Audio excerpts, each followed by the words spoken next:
ولا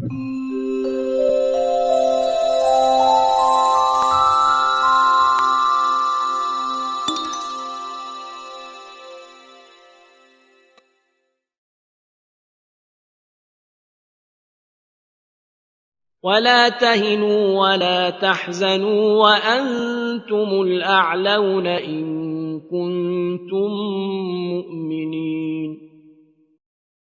اینی که یک ملتی احساس بکند که میتوانه بر موانع پیروز بشه، این خیلی چیز مهمی است. بله، در روایات و آیات و توکل به خدا و هر کس من یتوکل علی الله فهو حسبه و اینا رو میخونیم و میگیم و عقیده هم داریم، لکن اینی که در عمل و من یتوکل علی الله فهو حسبه رو آدم ببینه، این خیلی فرق میکنه.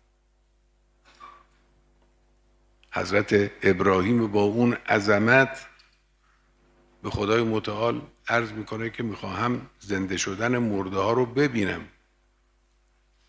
خداوند میفرماید مگر قبول نداری؟ جواب بده قال بلا، چرا؟ قبول دارم، ولکن لیطمئن قلب. این آرامش دل، این پذیرش از اعماق باور و جان انسان نسبت به یک حقیقت، این خیلی چیز مهمی است. این رو جنگ به ما نشوند،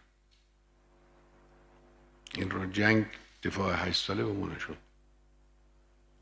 ما الان می توانیم ادعا بکنیم با همه توان که جمهوری اسلامی با همه چالش هایی که در مقابل او به وجود میارن میتوانه پنجه بیاندازه و بر همه اونها میتونه غالب بشه.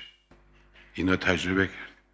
ولا تهنوا ولا تحزنوا و انتم الاعلون ان کنتم مؤمنین. اگر ایمان در دل و در عمل وجود داشته باشه، کوه‌ها در مقابل یک جامعه، یک مجموعه، یک انسان قوی هموار خواهد شد و قدرت مقاومت نخواهد داشت. جنگ یکی از فوایدش برای ما این